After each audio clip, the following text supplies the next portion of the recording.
നമസ്തേ, ഉച്ചവാർത്തയിലേക്ക് സ്വാഗതം. നോക്കാം പ്രധാന വാർത്തകൾ. മാസപ്പടി കേസിൽ CBI അന്വേഷണം ആവശ്യമില്ലെന്ന് മുഖ്യമന്ത്രിയുടെ മകൾ വീണ. മുഖ്യമന്ത്രിയുടെ മകളായതിനാൽ കേസിൽപ്പെടുത്തുന്നുവെന്ന് വീണ. ബോധപൂർവം മോശക്കാരിയാക്കാൻ ശ്രമം. എക്സാലോജിക് ബിനാമി കമ്പനിയല്ലെന്നും മറുപടി സത്യവാങ്മൂലത്തിൽ വീണ.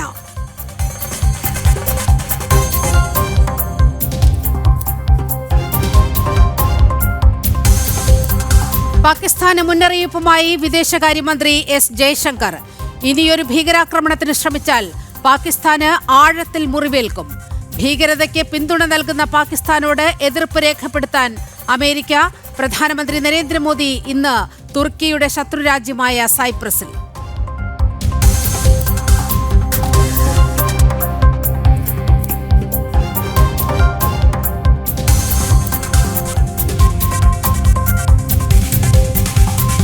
ദിയ കൃഷ്ണയുടെ സ്ഥാപനത്തിലെ സാമ്പത്തിക തട്ടിപ്പ് കേസിൽ നിർണായക വഴിത്തിരിവ്. യുവതികളുടെ അക്കൗണ്ടിൽ 66 ലക്ഷം രൂപ എത്തിയെന്ന് കണ്ടെത്തൽ. അക്കൗണ്ടിൽ പണമെത്തിയത് കഴിഞ്ഞ ഒരു വർഷത്തിനിടെ. പ്രതികളോട് സ്റ്റേഷനിൽ ഹാജരാകാൻ പോലീസ് നിർദ്ദേശം.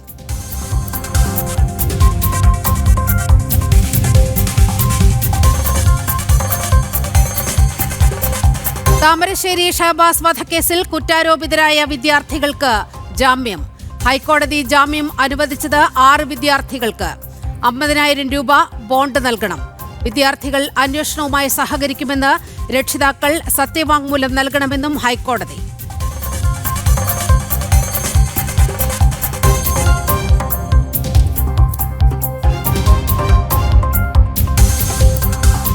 TP വധക്കേസ് പ്രതി കുഞ്ഞനന്തനെ വിപ്ലവകാരിയാക്കി EP ജയരാജൻ. കുഞ്ഞനന്തൻ നാടിനു വേണ്ടി പ്രവർത്തിച്ച കമ്മ്യൂണിസ്റ്റ് പോരാളി. കുഞ്ഞനന്തനെ ഇല്ലാതാക്കിയത് ഭരണകൂട താൽപര്യവും ജുഡീഷ്യറിയുടെ ഇടതുപക്ഷ വിരുദ്ധ മനോഭാവവുമെന്നും EP ജയരാജൻ.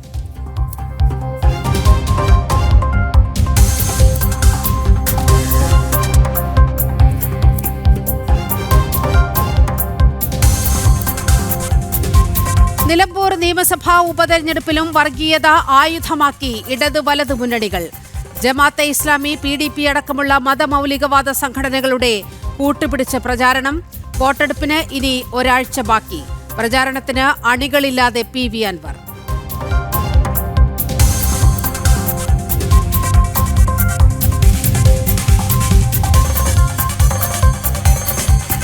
ശുഭാൻശു ശുക്ലയുടെ യാത്ര വീണ്ടും വൈകും. ആക്സിയം 4 ദൗത്യം വീണ്ടും മാറ്റി. റോക്കറ്റിന് സാങ്കേതിക തകരാർ. വിക്ഷേപണം നാളെ നടക്കാൻ സാധ്യത.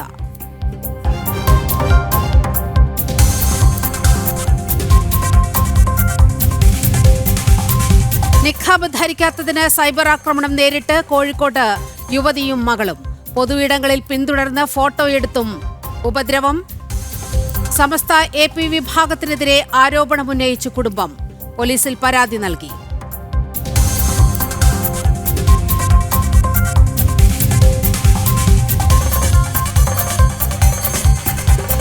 മാസപ്പടി കേസിൽ CBI അന്വേഷണം ആവശ്യമില്ലെന്ന് മുഖ്യമന്ത്രിയുടെ മകൾ വീണയുടെ മറുപടി സത്യവാങ്മൂലം. മുഖ്യമന്ത്രിയുടെ മകളായതിനാൽ കേസിൽപ്പെടുത്തുന്നുവെന്ന് വീണയുടെ വാദം. ബോധപൂർവം മോശക്കാരിയാക്കാൻ ശ്രമിക്കുന്നു.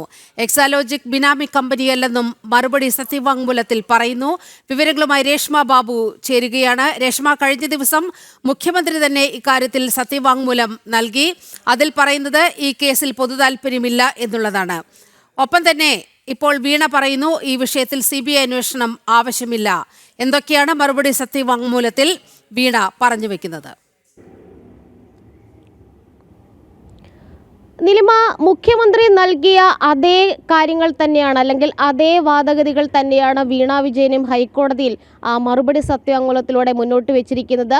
ഈ മാസപ്പടി കേസിൽ CBIയുടെ അന്വേഷണം ആവശ്യമില്ല, വിഷയത്തിൽ പൊതുതാൽപര്യം ഇല്ല എന്നുള്ളത് തന്നെയാണ് പ്രധാന മറുവാദമായിട്ട് വീണ വിജയൻ ഹൈക്കോടതിയിൽ നൽകിയിട്ടുള്ള സത്യവാങ്മൂലത്തിൽ പറയുന്നത്. അതുമാത്രമല്ല, തൻ്റെ കമ്പനിയായിട്ടുള്ള എക്സലോജിക് സൊല്യൂഷൻസ് അതിന് സാമ്പത്തിക ക്രയവിക്രയങ്ങൾ ഇടപാടുകൾ ഒക്കെ തന്നെ സുതാര്യമാണ്, അത് പരിശോധിക്കപ്പെട്ടവയാണ്. ഒപ്പം അതൊരു ബിനാമി കമ്പനിയല്ല. അതായത് ഈ എക്സലോജിക് സൊല്യൂഷൻസ് എന്ന് പറയുന്നത് ഒരു ബിനാമി കമ്പനിയല്ല. ഈ കമ്പനിയുമായിട്ട് തൻ്റെ അച്ഛനോ ഭർത്താവിനോ യാതൊരു ബന്ധവുമില്ല. തനിക്കെതിരെ ഉന്നയിക്കപ്പെട്ടിട്ടുള്ള ആക്ഷേപങ്ങൾ, ആരോപണങ്ങൾ ഇവയൊക്കെ തന്നെ ബാലിശമാണ്, അടിസ്ഥാനരഹിതമാണ്, തെറ്റാണ്. അതോടൊപ്പം തന്നെ നേരത്തെ ഹർജിക്കാരൻ ഉന്നയിച്ച മറ്റൊരു ആരോപണമുണ്ട്, AKG സെന്റർ സുരക്ഷിത നിക്ഷേപ താവളമാണെന്നുള്ളത്. അതും അടിസ്ഥാനരഹിതമാണ്. AKG സെന്ററിന്റെ വിലാസം അത് തെറ്റായി നൽകിയതിനല്ല തനിക്ക് ROC അതായത് രജിസ്ട്രാർ ഓഫ് കമ്പനീസ് പിഴ ഈടാക്കിയത്, മറിച്ച് അതിൻ്റെ നടപടിക്രമങ്ങളിൽ വീഴ്ച വരുത്തിയത്, അത് പരിഹരിക്കപ്പെട്ടതിൻ്റെ അടിസ്ഥാനത്തിൽ അത് പരിഹരിക്കുവാൻ വേണ്ടിയിട്ടാണ് അത്തരമൊരു പിഴ തനിക്ക് ഈടാക്കിയത്. അതുകൂടാതെ തന്നെ ഈ വിഷയത്തിൽ ഉന്നയിച്ചിട്ടുള്ള, അതായത് മാസപ്പടി ഇടപാടിൽ SFIOയുടെ അന്വേഷണം നടക്കുന്നുണ്ട്. സമാന്തരമായിട്ട് മറ്റൊരു ഏജൻസിയുടെ അന്വേഷണം വേണ്ടതില്ല. പ്രത്യേകിച്ച് IT ആക്റ്റിലടക്കം ഇക്കാര്യം പറയുന്നുണ്ട്, കമ്പനി നിയമത്തിലടക്കം ഇത് പറയുകയും ചെയ്യുന്നുണ്ട്. ആ ഒരു സാഹചര്യത്തിൽ CBIക്ക് ഈ കേസ് കൈമാറാനായിട്ട് ഹൈക്കോടതിയുടെ ഭാഗത്തു നിന്നും ഇടപെടൽ ഉണ്ടാകരുത്. ഈ വിഷയത്തിൽ ഒരു പൊതു താല്പര്യം കൂടി ഇല്ല എന്നാണ് വീണ വിജയന്റെ മറ്റൊരു വാദം. നേരത്തെ മുഖ്യമന്ത്രി സമാനമായിട്ടുള്ള വാദഗതികൾ തന്നെയാണ് ഉന്നയിച്ചത്. അതായത് ഈ മാസപ്പടി കേസിൽ പൊതു താല്പര്യം എന്നുള്ള ഒരു വിഷയം ഉദിക്കുന്നില്ല, അതുകൊണ്ട് തന്നെ ഈ ഹർജി നിലനിൽക്കുന്നതല്ല. കേസുമായിട്ട് യാതൊരു ബന്ധവുമില്ലാത്ത ഒരു വ്യക്തി ഉന്നയിക്കപ്പെട്ടുള്ള ആക്ഷേപങ്ങളും ആരോപണങ്ങളും അവയൊക്കെ തന്നെ തെറ്റാണ്. നിലവിൽ SFIOയുടെ അന്വേഷണം നടക്കുന്ന ഒരു സാഹചര്യമുണ്ട്. ആ അന്വേഷണവുമായിട്ട് താൻ നിരന്തരം സഹകരിക്കുന്നുണ്ട്. അന്വേഷണത്തിൻ്റെ എല്ലാ നടപടിക്രമങ്ങളുടെയും ഭാഗമായിട്ട് അതിനോടൊത്ത് നിൽക്കുന്നുണ്ട്. ഈ ഒരു സാഹചര്യത്തിൽ തനിക്കെതിരെ മറ്റൊരു കേന്ദ്ര ഏജൻസിയുടെ സമാന്തര അന്വേഷണം അത് നിയമപരമായിട്ട് തെറ്റാണ് എന്നുള്ള ഒരു വാദമാണ് വീണ വിജയൻ ഹൈക്കോടതിയിൽ സത്യവാങ്മൂലത്തിലൂടെ ബോധിപ്പിച്ചിരിക്കുന്നത്. എന്തായാലും ഈ CBIയുടെ അന്വേഷണത്തെ ഇരുവരും തുറന്നെതിർക്കുകയാണ്. പക്ഷേ അതിൻ്റെ പ്രധാനപ്പെട്ട കാരണങ്ങളിൽ ഒന്നും തന്നെ കൃത്യമായിട്ടുള്ള വിശദാംശങ്ങൾ നൽകാനായിട്ട് ഇരുവർക്കും സാധിച്ചിട്ടില്ല. കേവലം ഈ ഒരു വിഷയത്തിൽ പൊതു താല്പര്യമില്ല, അതോടൊപ്പം തന്നെ മറ്റൊരു ഏജൻസിയുടെ അന്വേഷണം നടക്കുന്നുണ്ട്, അതുകൊണ്ട് തന്നെ അഴിമതി അന്വേഷിക്കുന്ന കേന്ദ്ര ഏജൻസി കൂടിയായിട്ടുള്ള CBIയുടെ അന്വേഷണം ഇക്കാര്യത്തിൽ വേണ്ടതില്ല എന്നുള്ളതാണ് വീണ വിജയൻ ഹൈക്കോടതിയിൽ വ്യക്തമാക്കിയിട്ടുള്ളത്. രേഷ്മ, ഈ കേസിൽ CBI അന്വേഷണം ആവശ്യമില്ലെന്ന നിലപാടാണ് വീണ വിജയൻ സ്വീകരിച്ചിരിക്കുന്നത്. മറ്റൊരു വാർത്തയിലേക്ക്. നടനും BJP നേതാവുമായ G. കൃഷ്ണകുമാറിന്റെ മകളുടെ സ്ഥാപനത്തിലെ സാമ്പത്തിക തട്ടിപ്പ് കേസിൽ നിർണായക വഴിത്തിരിവ്. യുവതികളുടെ അക്കൗണ്ടിൽ 66 ലക്ഷം രൂപ എത്തിയെന്ന് കണ്ടെത്തി. കഴിഞ്ഞ ഒരു വർഷത്തിനിടെയാണ് ജീവനക്കാരികളായ 3 പേരുടെയും അക്കൗണ്ടുകളിലായി 66 ലക്ഷം രൂപ എത്തിയത്. യുവതികളോട് സ്റ്റേഷനിൽ ഹാജരാകാൻ പോലീസ് നിർദ്ദേശം നൽകി. യുവതികൾ ഒളിവിൽ എന്നാണ് സൂചന. ജീവനക്കാരായ 3 യുവതികളുടെയും ബാങ്ക് അക്കൗണ്ടുകൾ പരിശോധിച്ചതിന്റെ അടിസ്ഥാനത്തിലാണ് നിർണായക വിവരം പോലീസിന് ലഭിച്ചത്. 3 യുവതികളുടെയും അക്കൗണ്ടുകളിലായി 66 ലക്ഷം രൂപ എത്തിയതായിട്ടാണ് പോലീസിന് വിവരം. ഓരോരുത്തരുടെയും വ്യക്തിപരമായ അക്കൗണ്ടുകളിലാണ് തുക എത്തിയത്. അക്കൗണ്ടുകളിൽ എത്തിയ തുക എത്രയെന്നതിന് നിലവിൽ സ്ഥിരീകരണമില്ല. ബാങ്ക് സ്റ്റേറ്റ്മെന്റുകൾ സോർട്ട് ഔട്ട് ചെയ്ത് പരിശോധിക്കാൻ ഒരുക്കുകയാണ് പോലീസ്. QR കോഡ് വഴിയുള്ള പണം എത്തിയത് എത്രയെന്നും മറ്റ് ഏതെല്ലാം മാർഗങ്ങളിലൂടെയാണ് തുക എത്തിയത് എന്നതടക്കമുള്ള കാര്യങ്ങളാണ് പോലീസ് പരിശോധിക്കുക. തുടർന്നാകും മറ്റ് നടപടികളിലേക്ക് കടക്കുക. 1/7/2024 മുതൽ 31/5/2025 വരെയുള്ള കാലയളവിൽ തട്ടിപ്പ് നടന്നതായി സൂചിപ്പിച്ചാണ് കൃഷ്ണകുമാറും മകൾ ദിയ കൃഷ്ണയും പരാതി നൽകിയത്. പരാതിയിൽ പറയുന്നതിന് സമാനമായി ഈ കാലയളവിൽ തന്നെയാണ് യുവതിയുടെ അക്കൗണ്ടിലും പണമെത്തിയത്. കൂടുതൽ വിവരങ്ങൾക്കായി പോലീസ് പെൺകുട്ടികളെ ചോദ്യം ചെയ്യും. അതേസമയം പെൺകുട്ടികൾ ഒളിയിൽ പോയതായിട്ടാണ് വിവരം. 2 ദിവസം പോലീസ് യുവതികളുടെ വീട്ടിലെത്തിയെങ്കിലും കണ്ടെത്താനായില്ല. തുടർന്ന് സ്റ്റേഷനിൽ ഹാജരാകാൻ നിർദ്ദേശിക്കുകയായിരുന്നു. ജനം, തിരുവനന്തപുരം. TP കേസ് പ്രതി കുഞ്ഞനന്ദനെ വിപ്ലവകാരിയാക്കി CPM കേന്ദ്ര കമ്മിറ്റി അംഗം EP ജയരാജൻ. കുഞ്ഞനന്ദൻ നാടിനുവേണ്ടി പ്രവർത്തിച്ച കമ്മ്യൂണിസ്റ്റ് പോരാളിയാണെന്നും കുഞ്ഞനന്ദന് നീതി കിട്ടിയില്ലെന്നും EP ജയരാജൻ. കുഞ്ഞനന്ദൻ അനുസ്മരണ പരിപാടിയിൽ ആയിരുന്നു EPയുടെ പ്രതികരണം. TP ചന്ദ്രശേഖരൻ വധക്കേസിൽ ജീവപര്യന്തം ശിക്ഷ ലഭിച്ച പാനൂരിലെ CPM നേതാവായിരുന്നു PK കുഞ്ഞനന്ദൻ. കേസിലെ 13ാം പ്രതി. TP കേസിൽ വ്യക്തമായ പങ്കുണ്ടെന്ന് അന്വേഷണ സംഘം കണ്ടെത്തുകയും വാദപ്രതിവാദങ്ങൾക്കൊടുവിൽ കോടതിക്ക് തന്നെ ഇത് ബോധ്യപ്പെടുകയും ചെയ്തതിന്റെ അടിസ്ഥാനത്തിലാണ് ജീവപര്യന്തം ശിക്ഷ വിധിക്കുകയും ചെയ്തത്. ഈ പ്രതിയെയാണ് വിപ്ലവകാരി എന്ന് പറഞ്ഞുകൊണ്ട് CPM കേന്ദ്ര കമ്മിറ്റി അംഗം EP ജയരാജൻ രംഗത്തെത്തിയത്. കുഞ്ഞനന്ദനെ ഇല്ലാതാക്കിയത് ജുഡീഷ്യറിയുടെ ഇടതുപക്ഷ വിരുദ്ധ മനോഭാവമാണെന്ന ഗുരുതരമായ ആരോപണമാണ് EP ഉയർത്തിയത്. പക്ഷേ ശക്തമായ ഭരണകൂടത്തിന്റെ താല്പര്യങ്ങളും അതുപോലെ തന്നെ ഇവിടുത്തെ നീതിന്യായ പീഠത്തിൻ്റെ ജുഡീഷ്യറിയുടെ ഇടതുപക്ഷ വിരുദ്ധ മനോഭാവം സഖാവ് കുഞ്ഞനന്ദനെ ജയിലിനകത്ത് തന്നെ തടവുകാരനാക്കി. ഇന്ത്യൻ പൗരന് ലഭിക്കേണ്ട നീതി തടവറയ്ക്കുള്ളിൽ കുഞ്ഞനന്ദന് ലഭിച്ചില്ലെന്നും കുഞ്ഞനന്ദൻ നാടിനു വേണ്ടി പ്രവർത്തിച്ച കമ്മ്യൂണിസ്റ്റ് പോരാളിയാണെന്നുമാണ് ഇപിയുടെ വാക്കുകൾ. ജുഡീഷ്യറിക്കെതിരെയുള്ള ഇപി ജയരാജന്റെ പ്രസംഗം വലിയ വിമർശനങ്ങൾക്ക് വഴിവെച്ചിട്ടുണ്ട്. ജനം, കണ്ണൂർ. ഭാരതീയനായ ശുഭാംശു ശുക്ല ഭാഗമാകുന്ന ആക്സിയം 4ന്റെ ദൗത്യം വീണ്ടും മാറ്റി. റോക്കറ്റിലെ സാങ്കേതിക തകരാറാണ് ദൗത്യം നീട്ടിവെക്കാൻ കാരണമായത്. ദ്രവീകൃത ഓക്സിജൻ ലീക്ക് കണ്ടെത്തിയതിനെ തുടർന്നാണ് നടപടി. വൈകാതെ വിക്ഷേപണം നടക്കുമെന്നും സ്പേസ് എക്സ് അറിയിച്ചു. രണ്ടാം തവണയാണ് ആക്സിയം 4 ദൗത്യം മാറ്റിവെക്കുന്നത്. നേരത്തെ 10-ാം തീയതി നിശ്ചയിച്ചിരുന്ന വിക്ഷേപണം ഇന്നത്തേക്ക് മാറ്റിയിരുന്നു. ഇന്ന് ഇന്ത്യൻ സമയം 5:30 നടക്കേണ്ടിയിരുന്ന വിക്ഷേപണം വീണ്ടും മാറ്റുകയായിരുന്നു. സാങ്കേതിക തകരാറ് മൂലമാണ് വിക്ഷേപണം നീട്ടിവെച്ചത്. പ്രൊപ്പൽഷന്റെ ഭാഗമായ ഘടകത്തിൽ ചോർച്ച കണ്ടെത്തിയതാണ് വിക്ഷേപണം മാറ്റിവെക്കാൻ കാരണം. പ്രൊപ്പൽഷൻ ഭാഗമായ ദ്രവീകൃത ഓക്സിജൻ കണ്ടെയ്നറിലാണ് ചോർച്ച ഉണ്ടായത്. സാങ്കേതിക തകരാർ പരിഹരിച്ചതിന് ശേഷം വൈകാതെ തന്നെ വിക്ഷേപണം നടക്കുമെന്നാണ് ISROയും സ്പേസ് എക്സും നൽകുന്ന സൂചന. ഭാരതീയനായ ഗഗനചാരി ശുഭാൻശു ശുക്ല ഭാഗമാകുന്ന ബഹിരാകാശ യാത്രയാണ് ആക്സിയം 4. 41 വർഷം മുമ്പ് രാകേഷ് ശർമ്മ ബഹിരാകാശത്തേക്ക് എത്തിയതിനു ശേഷം ആദ്യമായാണ് ഒരു ഭാരതീയൻ ഗഗനചാരിയാകുന്നത്. ന്യൂസ് ഡെസ്ക്, ജനം. കോഴിക്കോട് നിഖാബ് ധരിച്ചില്ല എന്നാരോപിച്ച് മുസ്ലിം യുവതിക്കെതിരെ നടക്കുന്നത് അതിക്രൂരമായ സൈബർ ആക്രമണം. യുവതിയുടെയും മക്കളുടെയും ഫോട്ടോയടക്കം വാട്സപ്പ് ഗ്രൂപ്പുകളിൽ പ്രചരിപ്പിക്കുകയും പൊതു ഇടങ്ങളിൽ നിന്ന് യുവതിയുടെ ഫോട്ടോ എടുക്കുകയും ചെയ്തു എന്ന് കാണിച്ച് കാക്കൂർ സ്വദേശിയായ യുവതിയുടെ കുടുംബം പോലീസിൽ പരാതി നൽകി. സമസ്തയിലെ AP വിഭാഗമാണ് ഈ പ്രചാരണങ്ങൾക്ക് പിന്നിലെന്നാണ് കുടുംബം ഉന്നയിക്കുന്ന ആരോപണം. ഇതാ കടന്നു വരുന്നു കാലം കാതോർത്ത നിങ്ങളുടെ പേടി സ്വപ്നമായ ഞങ്ങളവന്യരായ ശൈഖുന. ചൂരിദാറിട്ട് വർണ്ണച്ചിരുതൂകി പോകും മഞ്ചത്തിയേ. മുസ്ലിമായ യുവതി നിക്കാബ് ധരിച്ചില്ല. കൂടെയുള്ള മകളുടെ വസ്ത്രധാരണത്തിലും പ്രശ്നം കണ്ടെത്തി. യുവതി ചുരിദാർ ധരിച്ചു. ഇത് ചൂണ്ടിക്കാട്ടിയാണ് കുരുവട്ടൂർ സ്വദേശിയായ യുവതിയുടെ ഫോട്ടോ സമൂഹ മാധ്യമങ്ങളിലടക്കം പ്രചരിപ്പിച്ച് സൈബർ ആക്രമണം നടത്തുന്നത്. ആക്രമണത്തിന് പിന്നിൽ മറ്റൊരു കാരണം കൂടിയുണ്ട്. യുവതിയുടെ ഭർത്താവ് അബ്ദുല്ലാഹിം ഹക്കി സമസ്തയിലെ AP വിഭാഗം സംഘടനയിൽ നിന്ന് പ്രവർത്തകരോട് വിട്ടുനിൽക്കണമെന്ന് ആഹ്വാനം ചെയ്തിരുന്നു. ഇതിലുള്ള പക കാരണമാണ് സമസ്തയിലെ AP വിഭാഗം ഇത്തരത്തിൽ കുടുംബത്തോട് കാണിക്കുന്നത് എന്നാണ് അബ്ദുല്ലാഹിം ഹക്കി പറയുന്നത്. ഭാര്യയും മകളും പുറത്തിറങ്ങുമ്പോൾ സ്വകാര്യ ഫോട്ടോയും വീഡിയോയും റെക്കോർഡ് ചെയ്ത് പ്രചരിപ്പിക്കുന്നു എന്നും കുടുംബത്തിന് ആരോപണമുണ്ട്. ഇപ്പോൾ നമ്മളെ നാട് തന്നെ താലിബാനൊന്നുമല്ലല്ലോ. ഇത് താലിബാനും മറ്റും ഇവിടെ ഉണ്ടാക്കി വെച്ച ചില നിയമങ്ങളുണ്ട്. ഒരു സ്ത്രീ അവിടെ ഫുൾ ടൈമും എല്ലാം മൂടിക്കെട്ടി ഫുൾ ടൈം അങ്ങനെ തന്നെ ആക്കണം എന്നൊക്കെ ചില താലിബാനിസം ഇവിടെ കൊണ്ടുവന്ന സലഫികളും മറ്റും അത് ഫോളോ ചെയ്യുന്ന ഇവർ മുഖം തുറന്നിട്ട് ഏതെങ്കിലും ഒരു സമയത്തൊരു പെണ്ണിനെ കാണുകയും അല്ലെങ്കിൽ ആ രൂപത്തിൽ ഏതെങ്കിലും ഒരു വസ്ത്രം ധരിച്ച അവസ്ഥ ഉണ്ടാവുകയും ചെയ്താൽ അതിനെ ഫോക്കസ് ചെയ്തുകൊണ്ടാണ് ഇത്തരം കാര്യങ്ങളൊക്കെ അവർ ചെയ്തുകൊണ്ടിരിക്കുന്നത്. ഇതിപ്പോൾ ഒരു മത സ്വാതന്ത്ര്യമുള്ള നാടാണല്ലോ. മൗലികാവകാശം അതുപോലെ തന്നെ വ്യക്തി സ്വാതന്ത്ര്യം ഇതൊക്കെ നമ്മുടെ ഭരണഘടന എപ്പോഴും അനുവദിച്ചു കൊടുക്കുന്ന ഒരു സംഭവമാണ്. അതിനെ ഹനിച്ച് അതിനെ ധ്വംസിച്ചുകൊണ്ടാണ് തികച്ചും ഈ കാര്യങ്ങൾ മുന്നോട്ട് പോകുന്നത്. ഇതൊക്കെ ചെയ്യുന്നതാരാ? കാന്തപുരം വിഭാഗത്തിൻ്റെ ഉത്തരവാദിത്തപ്പെട്ട നേതാക്കളും അതിൻ്റെ സഖാഫി ബിരുദധാരികളും അല്ലെങ്കിൽ സഅദി ബിരുദധാരികളൊക്കെ ആയ ആളുകൾ. അതിനുവേണ്ടി പ്രത്യേകം വാട്സപ്പ് ഗ്രൂപ്പുകൾ പ്രവർത്തിക്കുന്നു, FB പേജുകൾ പ്രവർത്തിക്കുന്നു, യൂട്യൂബർമാർ അതിനുവേണ്ടി തയ്യാറായി നിൽക്കുന്നു. യുവതിയുടെ അനുവാദമില്ലാതെ ഫോട്ടോ എടുത്തതിനെ തുടർന്ന് റെയിൽവേ പോലീസ് ഫോട്ടോ എടുത്ത സംസ്ഥയിലെ AP വിഭാഗത്തിലെ അംഗങ്ങൾക്കെതിരെ കേസെടുക്കുകയും ചെയ്തിരുന്നു. ജനം, കോഴിക്കോട്. കോഴിക്കോട് മലാപ്പറമ്പ് പെൺവാണിഭ കേസിൽ നിർണായക വഴിത്തിരിവ്. പെൺവാണിഭ കേന്ദ്രത്തിന്റെ നടത്തിപ്പ് പോലീസുകാരനെന്ന് സൂചന. വിജിലൻസ് വിഭാഗത്തിലെ ഡ്രൈവറായിരുന്ന പോലീസുകാരനെതിരായ തെളിവുകൾ അന്വേഷണ സംഘത്തിന് ലഭിച്ചു. മലാപ്പറമ്പിൽ അപ്പാർട്ട്മെന്റ് കേന്ദ്രീകരിച്ച് നടന്ന പെൺവാണിഭത്തിൽ 2 പോലീസുകാർക്ക് പങ്കുള്ളതായി സൂചനകൾ പുറത്തു വന്നിരുന്നു. ഇത് സ്ഥിരീകരിക്കുന്ന തെളിവുകളാണ് അന്വേഷണ സംഘത്തിന് ലഭിച്ചിരിക്കുന്നത്.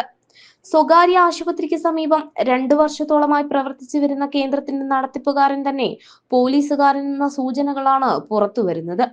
വിജിലൻസ് വിഭാഗത്തിലെ ഡ്രൈവറായിരുന്ന പോലീസുകാരനെതിരെ ഇത് സംബന്ധിച്ച തെളിവുകൾ അന്വേഷണ സംഘത്തിന് ലഭിച്ചിട്ടുണ്ട്.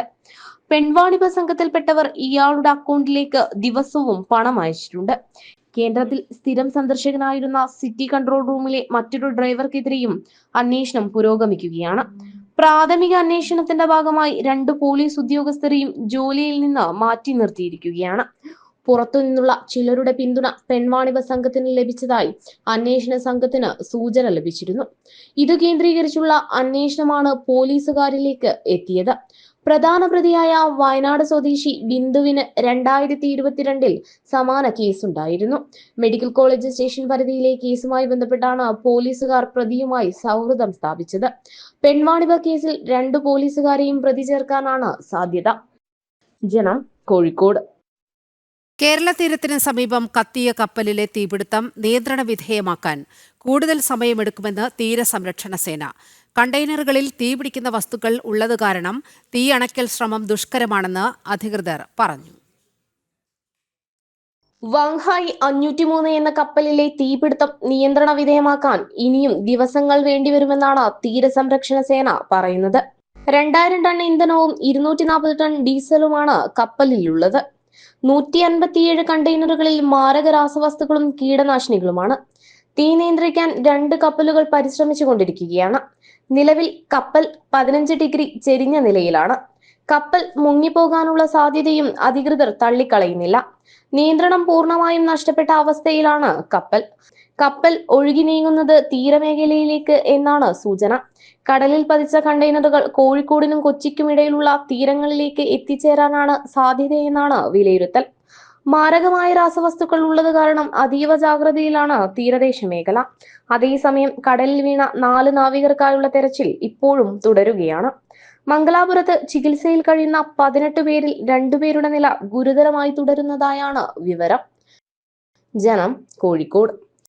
പാകിസ്ഥാൻ ഇനിയൊരു ഭീകരാക്രമണത്തിന് ശ്രമിച്ചാൽ പാകിസ്ഥാനെ ആഴത്തിൽ മുറിവേൽപ്പിക്കുമെന്ന് വിദേശകാര്യമന്ത്രി എസ് ജയശങ്കർ മുന്നറിയിപ്പ് നൽകി. പഹൽഗാം ആക്രമണം പോലെ ക്രൂരമായ പ്രവൃത്തികൾ ഉണ്ടായാൽ ഭീകര സംഘടനകൾക്ക് നേതൃത്വം നൽകുന്നവരെ ഇല്ലാതാക്കും. ഇനിയൊരു പ്രകോപനമുണ്ടായാൽ ഭാരതം ക്ഷമിക്കില്ലെന്നും യൂറോപ്യൻ സന്ദർശന വേളയിൽ എസ് ജയശങ്കർ വ്യക്തമാക്കി. വിവരങ്ങളുമായി ജിഷ്ണു കൃഷ്ണൻ ചേരുകയാണ്. ജിഷ്ണു, വലിയ മുന്നറിയിപ്പാണ് എസ് ജയശങ്കർ നൽകിയിരിക്കുന്നത്. അതും അമേരിക്കയുടെ മണ്ണിൽ നിന്നുകൊണ്ടാണ് ഇത്തരത്തിൽ വലിയൊരു സന്ദേശം നൽകുന്നത്. വിവരങ്ങൾ. വിദേശകാര്യമന്ത്രി എസ് ജയശങ്കറിന്റെ യൂറോപ്യൻ യൂണിയനിലെ രാജ്യങ്ങളിലെ സന്ദർശനം പുരോഗമിക്കുകയാണ്. ഈ സന്ദർശനത്തിനിടയിലാണ് പാകിസ്ഥാനും ഭീകരവാദികൾക്കുമെതിരെയുള്ള ഭാരതത്തിന്റെ മുന്നറിയിപ്പും നിലപാടും വിദേശകാര്യമന്ത്രി എസ് ജയശങ്കർ ഒരിക്കൽ കൂടി വ്യക്തമാക്കിയിട്ടുള്ളത്. അദ്ദേഹത്തിന്റെ വാക്കുകൾ പരിശോധിക്കുമ്പോൾ ഇനിയൊരു ഭീകരാക്രമണത്തിന് ശ്രമിച്ചാൽ പാകിസ്ഥാനെ തകർത്തുകൊണ്ട് ആഴത്തിൽ മുറിവേൽപ്പിക്കും, ക്ഷമയും ചർച്ചയും ഇനി ഉണ്ടാകില്ലെന്നും കൂടാതെ പഹൽഗാം അക്രമം പോലുള്ള ക്രൂരത ആവർത്തിച്ചാൽ ഭീകര സംഘടനകൾക്ക് നേതൃത്വം നൽകുന്നവരെ ഇല്ലാതാക്കിക്കൊണ്ടായിരിക്കും മറുപടി നൽകുക. ഒരു പ്രകോപനവും മറുപടി നൽകാതെ വിട്ടുപോകില്ലെന്നും ക്ഷമയും ചർച്ചയും ഇനി ഉണ്ടാകില്ല എന്നുള്ളതുമാണ് വിദേശകാര്യമന്ത്രി എസ് ജയശങ്കർ വ്യക്തമാക്കിയിട്ടുള്ളത്. കൂടാതെ പാകിസ്ഥാനിൽ ആയിരക്കണക്കിന് ഭീകരവാദികൾക്ക് പരിശീലനം നൽകുന്നത് പരസ്യമായിട്ടുള്ള കാര്യമാണ്. അത്തരം പരിശീലനം ലഭിച്ചവർ അതിർത്തി കടന്ന ഭാരതത്തിൽ പ്രശ്നങ്ങളും ഉണ്ടാക്കിയിട്ടുണ്ട്. പക്ഷേ ഇനി അത് ആവർത്തിക്കാൻ അനുവദിക്കില്ല. ശക്തമായിട്ടുള്ള തിരിച്ചടിയും ചെറുത്തുനിൽപ്പും പ്രതിരോധവും ഭാരതത്തിന്റെ ഭാഗത്തുനിന്നുണ്ടാകും. ഭീകര വിരുദ്ധ പ്രവർത്തനത്തിന്, പോരാട്ടത്തിന് ലോകം മുഴുവൻ ഒരുമിച്ച് നിൽക്കണം എന്നുള്ളത് കൂടിയാണ് എസ് ജയശങ്കർ വ്യക്തമാക്കിയിട്ടുള്ളത്. എസ് ജയശങ്കർ യൂറോപ്യൻ യൂണിയൻ രാജ്യങ്ങളിലുള്ള സന്ദർശനം തുടരുകയാണ്. ഇതിന് സമാനമായി ഭാരതത്തിന്റെ സർവകക്ഷി സംഘം കഴിഞ്ഞ ദിവസങ്ങളിൽ വിവിധ രാജ്യങ്ങളിൽ, അതായത് 33 രാജ്യങ്ങളിലും യൂറോപ്യൻ യൂണിയനിലെ രാജ്യങ്ങളിലും സമാനമായി സന്ദർശനം നടത്തിക്കൊണ്ട് ഭാരതത്തിന്റെ ഭീകര വിരുദ്ധ നിലപാടും ഓപ്പറേഷൻ സിന്ദൂറും ഉൾപ്പെടെയുള്ള കാര്യങ്ങൾ വിശദീകരിച്ചിരുന്നു. അതിനിടയിലാണ് യൂറോപ്യൻ യൂണിയൻ രാജ്യങ്ങളിലെ സന്ദർശനത്തിനിടെ ഇനിയൊരു ഭീകരാക്രമണത്തിന് ശ്രമിച്ചാൽ പാകിസ്ഥാനെ തകർത്തുകൊണ്ട് ആഴത്തിൽ മുറിവേൽപ്പിക്കുമെന്ന ഭാരതത്തിന്റെ നിലപാട് എസ് ജയശങ്കർ ഒരിക്കൽ കൂടി വ്യക്തമാക്കിയത്. നീലിമ. ശരി, ജയശങ്കർ വലിയ മുന്നറിയിപ്പാണ് പാകിസ്ഥാന് നൽകിയിരിക്കുന്നത്. ജിഷ്ണുവാണ് വിവരങ്ങൾ പങ്കുവച്ചത്. ഭാരതത്തെയും അഫ്ഗാനിസ്ഥാനെയും ലക്ഷ്യം വെച്ച് പാകിസ്ഥാൻ ഭീകരതയ്ക്ക് പിന്തുണ നൽകുന്നതിനെ അമേരിക്ക അതിശക്തമായി എതിർത്തു. അമേരിക്കൻ സൈന്യത്തിന്റെ 250-ാം വാർഷികാഘോഷത്തിൽ പങ്കെടുക്കാൻ പാകിസ്ഥാൻ സൈനിക മേധാവി അസിം മുനീർ വാഷിംഗ്ടണിലെത്തുന്ന വേളയിൽ എതിർപ്പ് രേഖപ്പെടുത്തുമെന്നാണ് വിവരം. വൻതോതിൽ ചൈനീസ് നിക്ഷേപമുള്ള രാജ്യമാണ് പാകിസ്ഥാൻ. ഭാവിയിൽ നിക്ഷേപങ്ങൾ വൻ ബാധ്യതയായി മാറുമെന്ന ആശങ്ക പാകിസ്ഥാനുണ്ട്. ഈ സാഹചര്യത്തിൽ അമേരിക്കയുമായി അടുക്കാനുള്ള നീക്കവും പാകിസ്ഥാന്റെ ഭാഗത്തുനിന്ന് ഉണ്ടാകുന്നതായി അന്താരാഷ്ട്ര നിരീക്ഷകർ ചൂണ്ടിക്കാണിക്കുന്നു.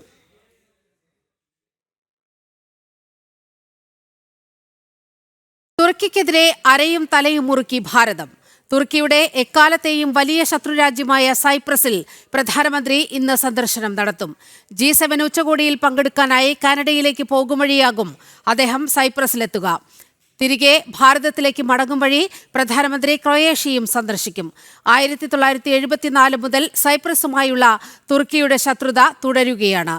സൈപ്രസ് സന്ദർശിക്കുന്ന മൂന്നാമത്തെ ഇന്ത്യൻ പ്രധാനമന്ത്രിയാണ് നരേന്ദ്രമോദി.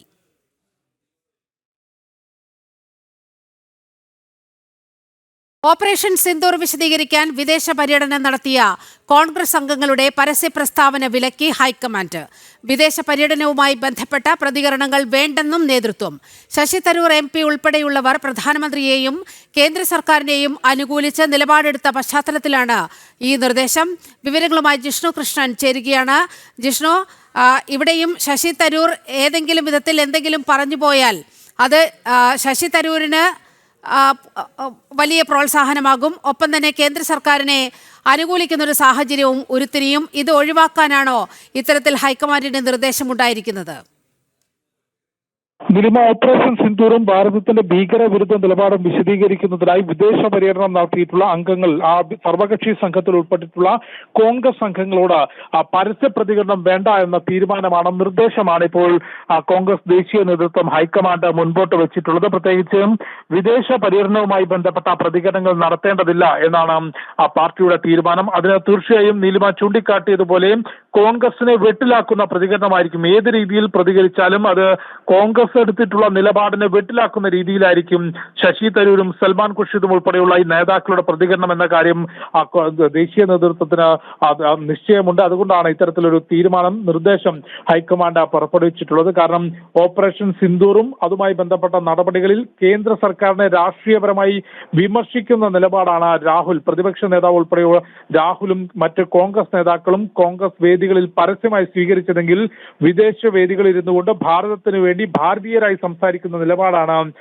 ശശി തരൂരും സൽമാൻ ഖുർഷിദും ഉൾപ്പെടെയുള്ള കോൺഗ്രസ് നേതാക്കൾ സ്വീകരിച്ചിട്ടുള്ളത്. കേന്ദ്ര സർക്കാരിന്റെ, പ്രധാനമന്ത്രി നരേന്ദ്രമോദിയുടെ തീരുമാനങ്ങൾ ശരിവെക്കുന്ന രീതിയിലുള്ള പ്രസ്താവനകളും പ്രതികരണങ്ങളും ശശി തരൂരും സൽമാൻ ഖുർഷിദും ഭാരതത്തിന് വേണ്ടി നടത്തിയിരുന്നു. അത്തരം പ്രസ്താവനകൾ തിരിച്ചെത്തിയ ശേഷവും നടത്തുകയാണെങ്കിൽ അത് പാർട്ടിയെ വെട്ടിലാക്കും എന്ന തിരിച്ചറിവിലാണ് ഇത്തരത്തിൽ പരസ്യ പ്രസ്താവനകൾ വേണ്ട എന്നൊരു നിർദ്ദേശം കോൺഗ്രസ് ഹൈക്കമാൻഡ് മുൻപോട്ട് വെച്ചിട്ടുള്ളത്. ഈ വിഷയത്തിൽ 2 ദിവസങ്ങൾക്ക് മുൻപാണ് ഭോപ്പാലിൽ നടന്ന ഒരു പൊതുപരിപാടിയിൽ ട്രംപ് വിളിച്ചയുടൻ തന്നെ പ്രധാനമന്ത്രി നരേന്ദ്രമോദി കീഴടങ്ങി എന്ന, രാജ്യത്തെ തന്നെ പ്രധാനമന്ത്രിയെ രാഷ്ട്രീയപരമായി വിമർശിക്കുന്നതിനപ്പുറം ഭാരതം കീഴടങ്ങിയെന്ന പരിഹാസ്യമായൊരു പ്രസ്താവന പ്രതിപക്ഷ നേതാവ് രാഹുലിന്റെ ഭാഗത്തുനിന്നുണ്ടായിരുന്നത്. അതിനെതിരെ രൂക്ഷ വിമർശനം ഉയർന്നിരുന്നു.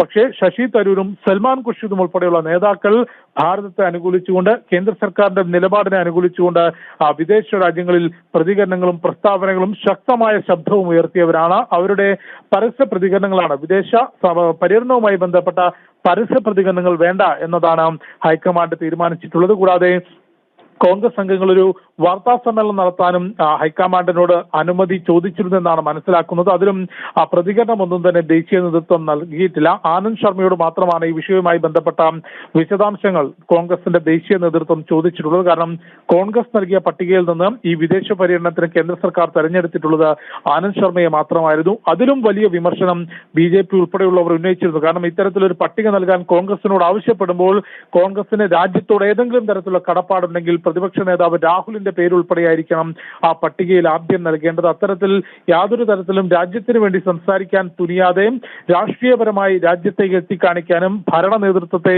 താഴ്ത്തിക്കെട്ടാനുമുള്ള ശ്രമമാണ് കോൺഗ്രസ് നടത്തുന്നത് എന്ന വിമർശനം നിലവിലുണ്ട്. അതിനിടയിലാണ് ഈ വിദേശ പര്യടനം നടത്തിയിട്ടുള്ള കോൺഗ്രസ് സംഘങ്ങളോട് വിദേശയാത്രയുമായി ബന്ധപ്പെട്ട പരസ്യ പ്രതികരണങ്ങൾ വേണ്ട എന്നൊരു നിർദ്ദേശം ഹൈക്കമാൻഡ് നൽകിയത്. നീലിമ. ശരി, ജിഷ്ണുവാണ് വിവരങ്ങൾ പങ്കുവച്ചത്.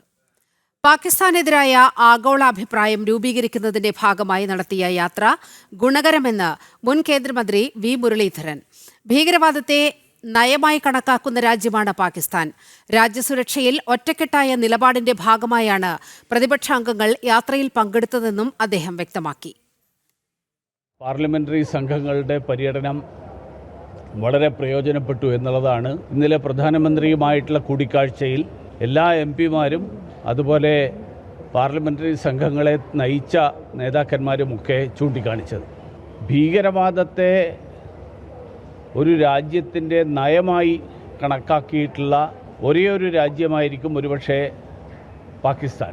അങ്ങനെയുള്ള ഒരു രാജ്യത്തിനെതിരായിട്ട് ആഗോളതലത്തിൽ ഒരു സമവായവും അഭിപ്രായവും സ്വരൂപിക്കാൻ ഇന്ത്യ നടത്തിക്കൊണ്ടിരിക്കുന്ന ശ്രമങ്ങൾ, ആ ശ്രമങ്ങൾക്ക് ഈ സംഘങ്ങളുടെ പര്യടനം സഹായകരമായി എന്നുള്ള വിലയിരുത്തലാണ് ഇന്നലെ പ്രധാനമന്ത്രിയും ഞങ്ങളോടൊക്കെ പങ്കുവച്ചത്. ലോസ് ഏഞ്ചൽസ് കുടിയേറ്റ കലാപകാരികൾക്ക് മുന്നറിയിപ്പുമായി American president Donald Trump. American നഗരങ്ങളിൽ അധിനിവേശം നടത്താൻ വിദേശ ശക്തികളെ അനുവദിക്കില്ല. അമേരിക്കയിൽ അരാജകത്വം വെച്ചുപൊറുപ്പിക്കില്ല. ആക്രമണം നടത്തുന്നവർ അമേരിക്കയുടെ ശത്രുക്കളാണെന്നും യുഎസിന്റെ ക്രമസമാധാനത്തിനെതിരെയുള്ള ആക്രമണമാണ് ഇപ്പോൾ നടക്കുന്നതെന്നും ഡൊണാൾഡ് ട്രംപ് പറഞ്ഞു. അമേരിക്കയിൽ അധിനിവേശം നടത്താനും സമാധാനം തകർക്കാനും ആരെയും അനുവദിക്കില്ലെന്ന ഉറച്ച നിലപാട് അറിയിക്കുകയാണ് ട്രംപ്. രാജ്യത്തിന്റെ ക്രമസമാധാനത്തെ വെല്ലുവിളിക്കുന്ന, സമാധാനം തകർക്കുന്ന ശക്തികളാണ് ലോസ് ഏഞ്ചൽസിൽ ആക്രമണങ്ങൾക്ക് പിന്നിലെന്നും അദ്ദേഹം പറഞ്ഞു. ഇത്തരം നീക്കങ്ങൾ അനുവദിച്ചു തരാനാവില്ലെന്ന നിലപാടും ഡൊണാൾഡ് ട്രംപ് വ്യക്തമാക്കുന്നു. As Commander-in-Chief, I will not let that happen. It's never going to happen. What you're witnessing in California is a full-blown assault on peace, on public order, and on national sovereignty carried out by rioters bearing foreign flags with the aim of continuing a foreign invasion of our country. We're not going to let that happen. അമേരിക്കയുടെ സുരക്ഷ ഉറപ്പാക്കാൻ എല്ലാ നടപടികളും സ്വീകരിക്കുമെന്നും Trump പറഞ്ഞു. Where I've deployed thousands of National Guard troops and hundreds of Marines to protect federal law enforcement from the attacks of a vicious and violent mob. And some of the radical left, they say, oh, that's not nice. Well, if we didn't do it, there wouldn't be a Los Angeles. It would be burning today, just like their houses were burning a number of months ago. Generations of Army heroes did not shed their blood on distant shores only to watch our country be destroyed by invasion and third world lawlessness here at home, like is happening in California. കലാപം നിയന്ത്രണ വിധേയമാക്കാൻ immigration and customs enforcement റെയ്ഡുകൾ നിർത്തിവെക്കണമെന്ന് Los Angeles mayor Karen Bass ആവശ്യപ്പെട്ടു. കുടിയേറ്റക്കാരെ കണ്ടെത്താനുള്ള റെയ്ഡിനെതിരെ loss ഏഞ്ചൽസിൽ 5 ദിവസമായി പ്രക്ഷോഭം തുടരുകയാണ്. ഇന്റർനാഷണൽ ഡെസ്ക്, ജനം. CPI സംസ്ഥാന സെക്രട്ടറി ബിനോയ് വിശ്വത്തിനെതിരായ CPI എറണാകുളം ജില്ലാ സെക്രട്ടറിയുടെ ശബ്ദ സന്ദേശത്തിൽ സംസ്ഥാന നേതൃത്വം ജില്ലാ നേതൃത്വത്തോട് വിശദീകരണം ചോദിച്ചു. ബിനോയ് വിശ്വം പുണ്യാളനാകാൻ ശ്രമിക്കുകയാണെന്നും അദ്ദേഹത്തിന് നാണം കെട്ട് ഇറങ്ങിപ്പോകേണ്ടി വരുമെന്നുമായിരുന്നു ശബ്ദരേഖയുടെ ഉള്ളടക്കം. CPI എറണാകുളം ജില്ലാ സെക്രട്ടറി KM ദിനകരൻ, സംസ്ഥാന നിർവാഹക സമിതി അംഗം കമല സദാനന്ദൻ എന്നിവർ സംസാരിക്കുന്ന ശബ്ദരേഖയാണ് പുറത്തായത്. ആദ്യം ശബ്ദരേഖയിലേക്ക്.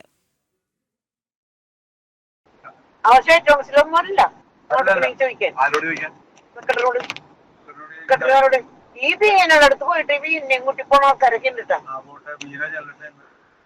ഭരണത്തിൽ ഏർപ്പെടാൻ തുടങ്ങിയ പിന്നെ ബാക്കിയുള്ള പിന്നെ എല്ലാരും മീനെടുത്തേക്ക്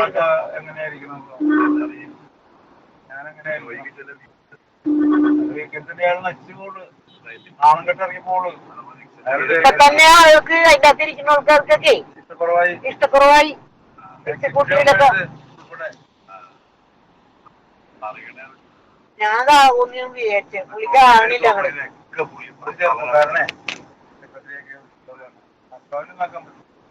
സന്തോഷ് കുമാറിന്റെ അവന്റെ ടൈം ആണ്ട് കഴിയാറായി. മൂഞ്ചോൾ എന്നോട് ചന്ദ്രപ്പ പറഞ്ഞേ, ചന്ദ്രപ്പ പണ്ട് എന്നോട് പറഞ്ഞേ നമ്മുടെ ആരോടും ചോദിക്കാൻ നിൽക്കരുത്. ഞാനവിടെ ഇംഗ്ലീഷില് തർജ്ജമ ചെയ്ത് പറയുമല്ലോ, നാഷണൽ കൗൺസിലേ എന്റെ രാഷ്ട്രീയം ഞാൻ അവിടെ പറയും. സന്തോഷത്തോട് ചോദിച്ചിട്ട് എന്ത് കാര്യത്തിനും സന്തോഷം. അപ്പൊ എനിക്ക് മനസ്സിലായി ഏറ്റവും കൂടുതൽ ഇഷ്ടം ചന്ദ്രപ്പ സഖാവിന് സന്തോഷിനാണ്. വാർത്തയുടെ വിവരങ്ങളുമായി കിരൺ കുമാർ. വാർത്തയുടെ വിവരങ്ങളുമായി കിരൺ കുമാർ ചേരുകയാണ്. കിരൺ, ബിനോയ് വിശ്വത്തിനെതിരായ പടപ്പുറപ്പാടാണോ എറണാകുളം ജില്ലയിൽ നിന്നും കാണാനാകുന്നത്?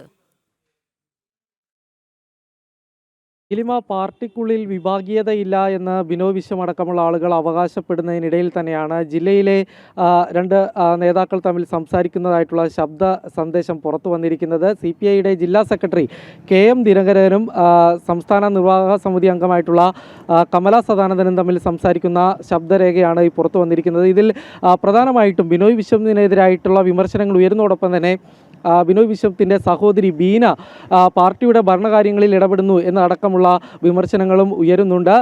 ബിനോയ് വിശ്വം ഒരു കഴിവില്ലാത്ത നേതാവാണ്. ഇദ്ദേഹത്തിന് പാർട്ടിയെ നയിക്കാനായിട്ട് കഴിയുന്നില്ല. ഈ തരത്തിൽ പോവുകയാണെങ്കിൽ നാണം കെട്ട് പാർട്ടി സെക്രട്ടറി സ്ഥാനത്ത് നിന്ന് ഒഴിഞ്ഞു മാറേണ്ടി വരും എന്നതടക്കമുള്ള വിമർശനങ്ങളാണ് പ്രധാനമായിട്ടും ഇവർ ഉന്നയിക്കുന്നത്. കൂടാതെ തന്നെ ഈ ബിനോയ് വിശ്വത്തിൻ്റെ സഹോദരിയായിട്ടുള്ള ബീനയെ കൂട്ടിക്കൊണ്ട് ഇവരുടെ പിന്തുണയോടുകൂടി തന്നെ പല ആളുകളും പല കാര്യങ്ങളും നേടിയെടുക്കാനായിട്ട് ബിനോയ് വിശ്വമിനെ കാണാൻ പോകുന്നുണ്ട് എന്നതടക്കമുള്ള വിമർശനങ്ങൾ ഈ കമല സദാനന്ദൻ അടക്കമുള്ള ആളുകൾ ഏതായാലും ഉയർത്തുന്നുണ്ട്. നേരത്തെ തന്നെ ഈ പാർട്ടിക്കുള്ളിലുള്ള ഈ വിഭാഗീയ ചേരിതിരിവിനെ കുറിച്ചുള്ള കാര്യങ്ങളൊക്കെ പുറത്തു വന്നിരുന്നതാണ്. പ്രത്യേകിച്ച് എറണാകുളം ജില്ലയിൽ ഈ സമ്മേളനങ്ങൾ നടക്കുന്ന ഒരു കാലഘട്ടത്തിൽ തന്നെ പാർട്ടിയിലെ വിഭാഗീയത മറനീക്കി പുറത്തു വരുന്നു എന്നുള്ളൊരു വിമർശനം തന്നെയാണ് പ്രധാനമായിട്ടും ഇപ്പോൾ ചർച്ചയാകുന്നത്. വലിയ രീതിയിൽ തന്നെ ഒരു തിരിച്ചടിയായി മാറിയിരിക്കുകയാണ് ഇപ്പോൾ ഈ ശബ്ദ സന്ദേശം പുറത്തു വരുന്നതോടുകൂടി തന്നെ വ്യക്തമാകുന്നത്. കഴിഞ്ഞ ദിവസം, അതായത് ഞായറാഴ്ചയാണ് ബിനോയ് വിശ്വം ജില്ലയിൽ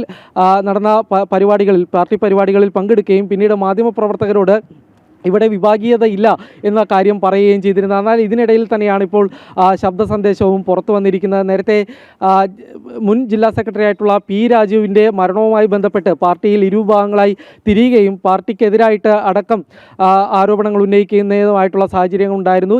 ഇതിനെ തുടർന്ന് 20ഓളം പേരെയാണ് 2 മാസങ്ങൾക്കിടയിലായിട്ട് പാർട്ടിയിൽ നിന്ന് നടപടികൾ സ്വീകരിക്കുന്ന ഒരു സാഹചര്യം ഉണ്ടായിരുന്നു. ഇതിനിടയിൽ തന്നെയാണ് ഇപ്പോൾ ഈ ഒരു സമ്മേളനത്തിൻ്റെ കൂടി കാലഘട്ടത്തിൽ പാർട്ടി സംസ്ഥാന സെക്രട്ടറി െതിരായിട്ടുള്ള വിമർശനവുമായിട്ട് പാർട്ടിയിലെ 2 നേതാക്കൾ തന്നെ രംഗത്തെത്തിയിരിക്കുന്നത്. നീലിമ, കിരണാണ് വാർത്തയുടെ വിശദാംശങ്ങൾ പങ്കുവച്ചത്. മുൻ MLAയും കേരള മഹിളാ സംഘം സംസ്ഥാന സെക്രട്ടറിയുമായ ES ബിജിമോൾക്ക് CPIയുടെ വിലക്ക്. ഇടുക്കി ജില്ലയ്ക്ക് പുറത്ത് പാർട്ടി സമ്മേളനങ്ങളിൽ പങ്കെടുക്കരുതെന്നാണ് CPI സംസ്ഥാന എക്സിക്യൂട്ടീവിന്റെ നിർദ്ദേശം. എന്നാൽ പാർട്ടി തന്നെ വിലക്കിയിട്ടില്ലെന്ന് ES ബിജിമോൾ ജനം TVയോട് പറഞ്ഞു. ഇത് എന്തെങ്കിലും മറ്റോ ജില്ലക്ക് ഇടുക്കിക്ക് പുറത്ത് പോകരുത്, സമ്മേളനങ്ങളിൽ പങ്കെടുക്കരുത്, അങ്ങനെ എന്തെങ്കിലും പാർട്ടി നിർദ്ദേശം തന്നോ ചേച്ചി? എനിക്കൊരറിവില്ല. ഞാൻ ഇന്നലെയും പോയി ഒരു സമ്മേളനത്തിൽ പങ്കെടുത്തിട്ട് വന്നേ ഉള്ളൂ. ഈ 14 ജില്ലകളിലെ സമ്മേളനങ്ങളിലും ഞാൻ പോയിട്ടുണ്ട്. അല്ല, നിലവിൽ ചേച്ചി സംസ്ഥാന കൗൺസിലുണ്ടല്ലോ മഹിളാ സംഘത്തിന്റെ സംസ്ഥാന സെക്രട്ടറി എന്ന നിലയിലെ. അപ്പൊ സ്വാഭാവികമായിട്ടും ജില്ലക്ക് പുറത്തേക്ക് സമ്മേളനങ്ങളിൽ പങ്കെടുക്കാൻ നിലവിൽ നിശ്ചയിച്ച് തന്നിട്ടുണ്ടാവുമല്ലോ. ഉണ്ട്, ഞാനതിലെല്ലാം പോയിട്ടുമുണ്ട്. പിന്നെ എന്താണ് ചേച്ചി ഇങ്ങനെ ഒരു നിർദ്ദേശം ഇപ്പൊ വരാനുണ്ടായ സാഹചര്യം? അറിയത്തില്ല, എനിക്കറിയത്തില്ല. ഞാനിപ്പോ ഈ 24 റിപ്പോർട്ടർകാരും ഒക്കെ ചാനലുകാർ വിളിക്കുന്ന സമയത്താണ് ഞാൻ അങ്ങനെ ഒരു സാധനം കാണുന്നത്.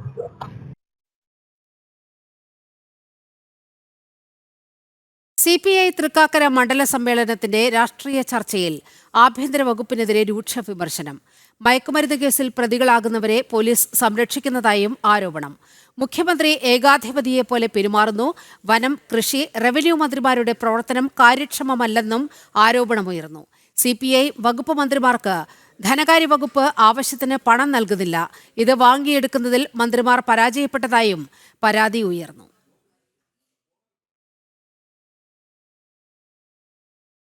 സ്കൂളുകളിലെ അധിക സമയക്രമീകരണത്തിനുള്ള ടൈം ടേബിൾ പുനഃക്രമീകരിച്ച് വിദ്യാഭ്യാസ വകുപ്പ്. ആദ്യ പീരീഡ് രാവിലെ 9:45 മുതൽ 10:30 വരെയാക്കി. രാവിലത്തെ ഇടവേള വരെ 10 മിനിറ്റായി നിശ്ചയിച്ചു. ഉച്ചഭക്ഷണത്തിനായി 1 മണിക്കൂറും നൽകി. 8 പീരീഡ് നിലനിർത്തിയാണ് സമയക്രമീകരണം. UP വിഭാഗത്തിന്റെയും HS വിഭാഗത്തിന്റെയും അധിക പ്രവൃത്തി ദിനങ്ങളും പുറത്തിറക്കി. വിവരങ്ങളുമായി ശാലിനി ചേരുകയാണ്. ശാലിനി, ഈ പുതിയ സമയക്രമം അടുത്തയാഴ്ചയാണ് വരാൻ പോകുന്നത് എന്നായിരുന്നു വാർത്തകൾ പുറത്തു വന്നിരുന്നത്. വിവരങ്ങൾ എന്തെല്ലാം? നീലിമ സൂചിപ്പിച്ചതുപോലെ തന്നെയാണ് അരമണിക്കൂർ അധ്യയനം വർദ്ധിപ്പിച്ചതിന് പിന്നാലെയാണ് ഇപ്പോൾ ക്ലാസ് റൂം സമയം കൂടി പുനഃക്രമീകരിച്ചുകൊണ്ട് വിദ്യാഭ്യാസ വകുപ്പ് ഉത്തരവിറക്കിയിട്ടുള്ളത്. അധ്യയന വർഷത്തിന്റെ 2ാമത്തെ ആഴ്ച മുതലായിരിക്കും ഉത്തരവ് നടപ്പിലാക്കി തുടങ്ങുക എന്നുള്ളതാണ് വിദ്യാഭ്യാസ വകുപ്പ് അറിയിക്കുന്നത്. ആദ്യ 2 ആഴ്ചകളിൽ മറ്റ് പാഠപുസ്തകത്തിന് പുറത്തു നിന്നുള്ള ക്ലാസുകൾ നടക്കുകയാണ്. അപ്പോൾ പാഠപുസ്തക ക്ലാസുകൾ ആരംഭിക്കുന്ന മുറയ്ക്ക് ടൈം ടേബിൾ അനുസരിച്ചുള്ള ക്ലാസുകൾ ആരംഭിക്കുമെന്നുള്ളതാണ് വിദ്യാഭ്യാസ വകുപ്പ് അറിയിക്കുന്നത്. 8 മുതൽ 10 വരെയുള്ള ക്ലാസുകൾക്ക് വെള്ളിയാഴ്ചകൾ ഒഴികെയുള്ള പ്രവൃത്തി ദിനങ്ങളിൽ എല്ലാ ദിവസവും രാവിലെ 15 മിനിറ്റും ഉച്ചയ്ക്ക് ശേഷം 15 മിനിറ്റും അധ്യയനം വർദ്ധിപ്പിച്ചുകൊണ്ടാണ് ഉത്തരവിറക്കിയിട്ടുള്ളത്. സംസ്ഥാന വിദ്യാഭ്യാസ ചട്ടപ്രകാരം 9, 10 ക്ലാസുകളിൽ 220 പ്രവൃത്തി ദിവസങ്ങളാണ് വേണ്ടത്. ഹൈക്കോടതി നിർദ്ദേശത്തിന്റെ പശ്ചാത്തലത്തിൽ കൂടിയാണ് ഇപ്പോൾ പുതിയ സമയക്രമം നൽകിക്കൊണ്ടുള്ള ടൈം ടേബിൾ പുറത്തിറക്കിയിട്ടുള്ളത്. ആദ്യ പീരീഡ് രാവിലെ 9:45 മുതൽ 10:30 വരെ ആക്കി. ഉച്ചഭക്ഷണത്തിനുള്ള സമയം 12:45 മുതൽ 1:45 വരെ 1 മണിക്കൂറായി ക്രമപ്പെടുത്തിയിട്ടുണ്ട്. അവസാന പീരീഡ് എന്നുള്ളത് 3:45 മുതൽ 4:15 വരെ 8 പീരീഡ് നിലനിർത്തിക്കൊണ്ട് തന്നെയാണ് പുതിയ സമയക്രമീകരണം പൊതുവിദ്യാഭ്യാസ ഡയറക്ടർ പുറത്തിറക്കിയിട്ടുള്ളത്. പൊതുവിദ്യാഭ്യാസ മേഖലയിലെയും സർക്കാർ എയ്ഡഡ്, അംഗീകൃത അൺഎയ്ഡഡ് സ്കൂളുകൾക്കും പുതിയ സമയക്രമം ബാധകമാണെന്നും വിദ്യാഭ്യാസ മന്ത്രിയുടെ ഓഫീസ് കൂടി അറിയിക്കുന്നുണ്ട്. കൂടാതെ തന്നെ ഈ 5 മുതൽ 7 വരെയുള്ള UP വിഭാഗത്തിന് 2025 ജൂലൈ 7-നും 2025 ഒക്ടോബർ 25 എന്നീ 2 ശനിയാഴ്ചകൾ പ്രവൃത്തി ദിവസം കൂടിയിട്ടുണ്ട്.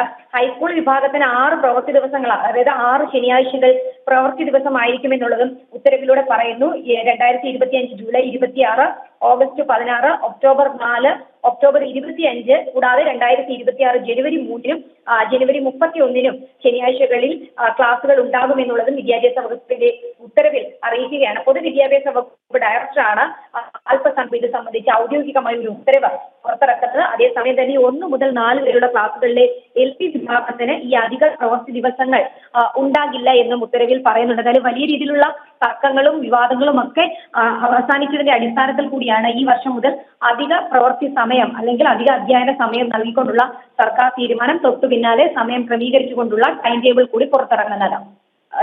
ശരി, ശാലിനിയാണ് വിവരങ്ങൾ നൽകിയത്.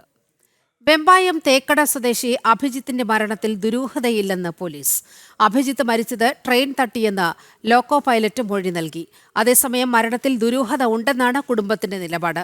നിയമ നടപടികളുമായി കുടുംബം മുന്നോട്ട് നീങ്ങുകയാണ്.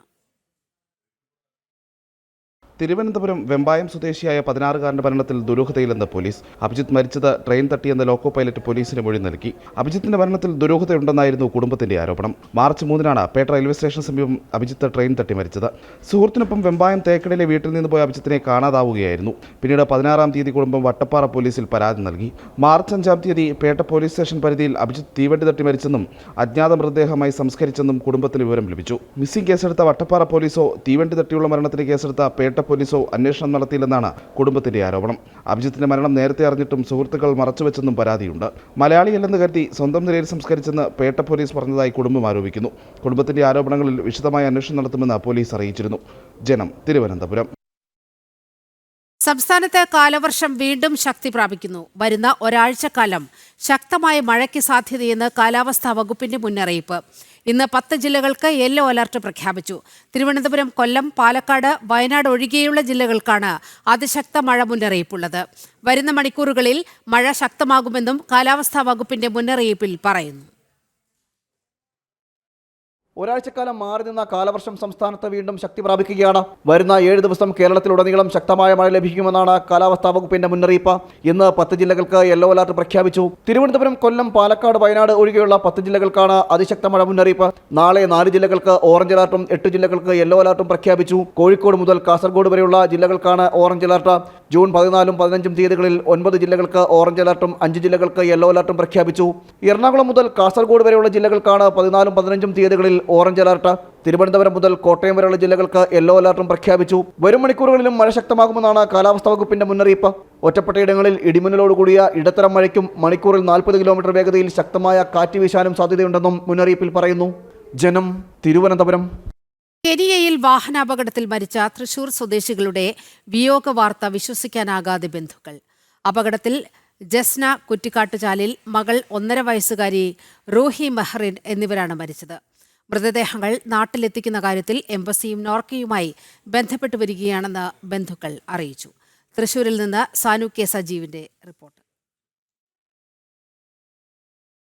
ഖത്തറിൽ നിന്നും കെനിയയിലേക്ക് വിനോദസഞ്ചാരത്തിന് പോയ വാഹനം മറിഞ്ഞ് 5 മലയാളികളാണ് മരണപ്പെട്ടിട്ടുള്ളത്. അതിൽ തൃശ്ശൂർ സ്വദേശികളായ 2 പേരും കൂടെ ഈ ഒരു ദാരുണമായിട്ടുള്ള അപകടത്തിൽ മരണപ്പെടുന്ന ഒരു സാഹചര്യമുണ്ടായി. എന്തായാലും അന്ന് ഈ ഒരു സംഭവവുമായി ബന്ധപ്പെട്ടുകൊണ്ട് വലിയൊരു ഞെട്ടലിലാണ് ഈ ഗ്രാമം തന്നെ. അതായത് ആ വിനോദസഞ്ചാരം അല്ലെങ്കിൽ വിനോദയാത്ര പോകുന്നതിന് തൊട്ട് മുൻപ് കുടുംബവുമായിട്ട് എല്ലാവരും സംസാരിച്ചിരുന്നു. അതായത് തൃശ്ശൂർ സ്വദേശികളായിട്ടുള്ള ജസ്ന കുറ്റിക്കാട്ടുചാലിൽ 30 വയസ്സുള്ള ജസ്ന കുറ്റിക്കാട്ടുചാലിൽ അവരുടെ മകൾ ഹൂറി മെഹറിൻ എന്നിവരാണ് ഈ ഒരു യാത്രയിൽ മരണപ്പെടുന്ന ഒരു സാഹചര്യമുണ്ടായത്. ഭർത്താവും CA ഉദ്യോഗസ്ഥനുമായിട്ടുള്ള മുഹമ്മദ് ഈ ഒരു അപകടത്തിൽ ഗുരുതരമായി പരിക്കേറ്റ് ആശുപത്രിയിൽ ചികിത്സയിൽ കഴിയുന്ന ഒരു സാഹചര്യമാണുള്ളത്.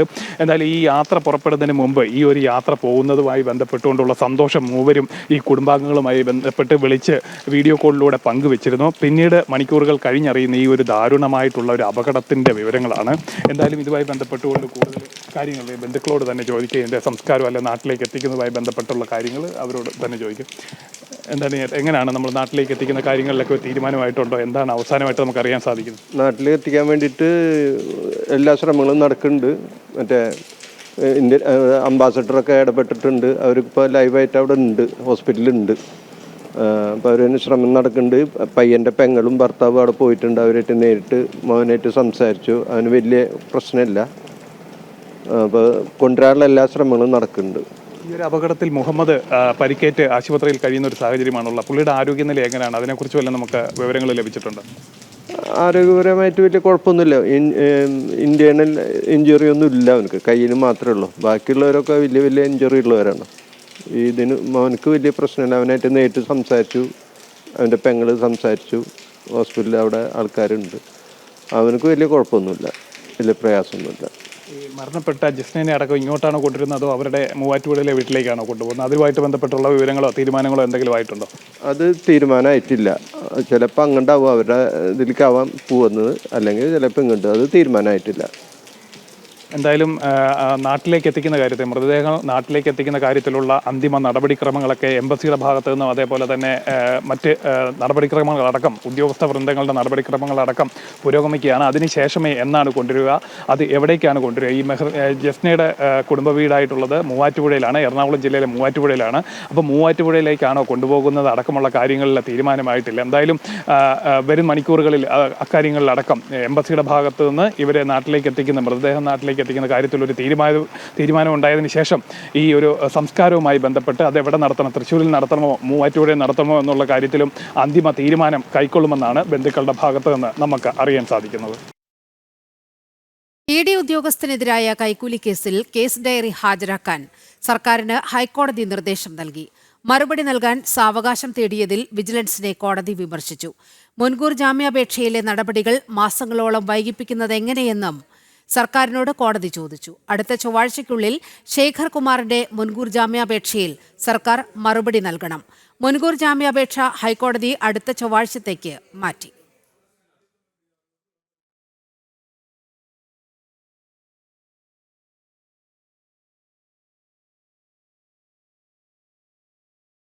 താമരശ്ശേരി ഷഹബാസ് വധക്കേസിൽ കുറ്റാരോപിതരായ വിദ്യാർത്ഥികൾക്ക് ജാമ്യം.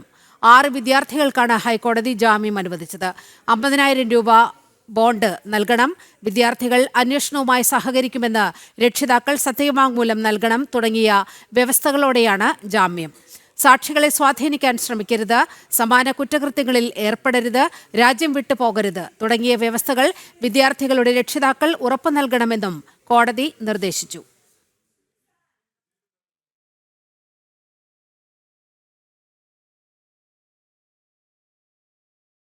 ആലപ്പുഴ ചെന്നിത്തലയിൽ 8ാം ക്ലാസ് വിദ്യാർത്ഥിക്ക് ക്രൂരമർദ്ദനം.